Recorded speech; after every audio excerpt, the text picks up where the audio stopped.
আসসালামু আলাইকুম। বাংলাদেশের ছাত্র আন্দোলনে বাংলাদেশে ছাত্র আন্দোলনে যে সমস্ত ছাত্রছাত্রী শহীদ হয়েছেন তাদের আত্মার মাগফিরাত কামনায় পশ্চিম কেন্দুয়াবাসী দোয়া এবং তবারকের ব্যবস্থা করেছেন। পশ্চিম কেন্দুয়াবাসী ছাত্রছাত্রীদের আত্মার মাগফিরাত কামনায় দোয়া এবং তবারকের ব্যবস্থা করেছেন। দেখছেন পশ্চিম কেন্দুয়া কাঞ্চন রূপগঞ্জ শহীদ হয়ে যাওয়া সকল ছাত্রদের উদ্দেশ্যে দোয়া পড়ছেন। দোয়ার পরে তবারক বিতরণ করবেন। আপনারা দেখুন পশ্চিম কেন্দুয়া কাঞ্চন রূপগঞ্জ নারায়ণগঞ্জ সকল শহীদ হয়ে যাওয়া ছাত্রছাত্রীদের উদ্দেশ্যে দোয়া পড়াচ্ছেন এবং তবারক বিতরণ করছেন। আপনারা অনেকেই 1971 সালের যুদ্ধের কথা শুনেছেন, কিন্তু দেখেননি এই 2024 সালে আমাদের বাংলাদেশের স্বৈরাচার শেখ হাসিনার সরকার আবার নতুন করে ছাত্রছাত্রীদেরকে যুদ্ধের মাঠে কিভাবে খুন করলো, ছাত্রছাত্রীদেরকে শহীদ করলো আপনাদের চোখের সামনে আপনারা অনেকেই দেখেছেন। স্বৈরাচার সরকার শেখ হাসিনা ছাত্রদেরকে পশু পাখির মতো গুলি করে মারার অর্ডার দিলেন পুলিশকে, আর পুলিশরা তাদেরকে পাখির মতোই মারল। আর সেই যে সমস্ত বাচ্চারা আপনার আমার ভাই ভাতিজা সন্তান গুলি খেয়ে শহীদ হলেন, তাদের উদ্দেশ্যেই পশ্চিম কেন্দুয়াবাসী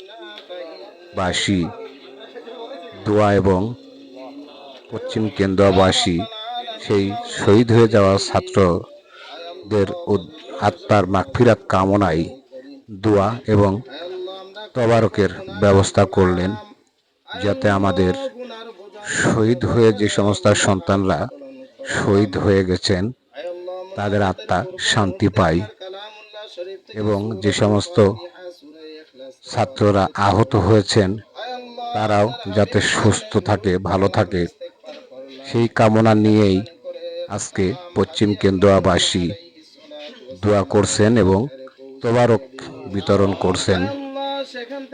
পশ্চিম কেন্দুয়া রূপগঞ্জ নারায়ণগঞ্জ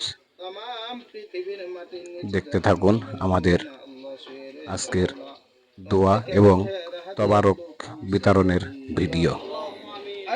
বিশেষ করে আজকে যে উদ্দেশ্য নিয়ে আল্লাহ দোয়ার ইন্তজাম করা হয়েছে মাওলা আপনার তো জানার বাকি নাই। আল্লাহ এই চলমান আন্দোলনের ভিতরে মাওলাই কারীম আল্লাহ যে সমস্ত ছাত্র ছাত্রী আল্লাহ আল্লাহ এই দেশকে আল্লাহ পবিত্র করার জন্য মাওলাই কারীম নিজের জীবনটা দিয়ে শাহাদাত বরণ করেছে মাওলা, মেহেরবানি করে প্রত্যেককে আল্লাহ আপনি জান্নাতের আলা মাকাম দান করেন মাওলা। আল্লাহ তাদের দুনিয়ার সমস্ত ভুল ত্রুটিগুলোকে মাফ করে দিয়ে আল্লাহ তাদের কবরকে আপনি জান্নাতের বাগান বানাইয়া দিন। আল্লাহ যারা শাহাদাত বরণ করেছে মাওলাই কারীম তাদের পরিবারকে এই শোক আল্লাহ সইবার মতন তৌফিক দান করেন।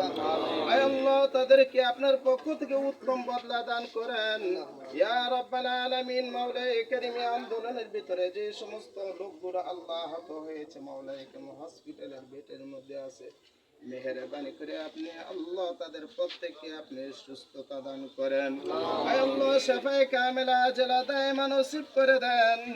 আই মাওলাই কারীম মেহেরবানি করে আল্লাহ বাংলাদেশের ভিতরে আল্লাহ সুন্দর আল্লাহ সুশৃঙ্খল একটা পরিবেশ তৈরি করে দেন। আই মাওলাই কারীম আল্লাহ প্রত্যেকের জান মালের ইজ্জতের হেফাজত আপনি কুদরতি ভাবে করিয়েন মাওলা। আল্লাহ মেহেরবানি করে আপনি আমাদের সকলকে আল্লাহ হার হালতে আপনাকে আল্লাহ স্মরণ করে চলার তৌফিক দান করেন। আই মাওলাই কারীম মেহেরবানি করে আল্লাহ আপনার হুকুমগুলো সঠিকভাবে আদায় করার তৌফিক দান করেন। আয় আল্লাহ আপনি আমাদেরকে ঈমানি হালতে বাঁচায় রাখিয়েন। আল্লাহ মৃত্যুর সময় যখন হবে মাওলাই কারীম আপনি আমাদেরকে ঈমানের সাথে মৃত্যু দান করিয়েন। আই মাওলাই কারীম মেহেরবানি করে আপনি আমাদের গোটা জিন্দেগীর সমস্ত গুনাহগুলোকে মাফ করে দেন। আয় আল্লাহ এই মুনাজাতের মধ্যে যারা অংশগ্রহণ করেছে মাওলাই কারীম আল্লাহ জানি না কার মা নাই, কার বাবা নাই, কে ভাই হারা, বন্ধু হারা, আত্মীয় স্বজন হারা মাওলাই কারীম মেহেরবানি করে প্রত্যেকের আল্লাহ মুর্দে গান্ধের কবরের আযাব গুলো কিয়ামত পর্যন্ত বন্ধ করে দিয়ে আল্লাহ সকলের কবরকে আপনি জান্নাতের বাগান বানাইয়া দিয়ে আই মাওলাই কারীম আপনি আমাদেরকে আল্লাহ এমন শক্তি দান করেন, সাহস দান করেন, আর হালতে জালেমের সামনে দাঁড়িয়ে হক কথা বলার তৌফিক দান করেন। আই মাওলাই কারীম মেহেরবানি করে আল্লাহ আপনি আমাদের সকলকে আপনার বাইতুল্লাহ জিয়ারত করার তৌফিক দান করিয়েন। আয় আল্লাহ মেহেরবানি করে নবী আলাইহিস সালাতু ওয়াস সালামের তোফাইলে আপনি আমাদের সকলের দোয়াকে কবুল করে নেন। সাল্লাল্লাহু আলা খায়রি খালকিহি ওয়া আলা আলিহি ওয়া আসহাবিহি আজমাইন। আমিন বিরহমাতিকা ইয়া আরহামার রাহিমিন।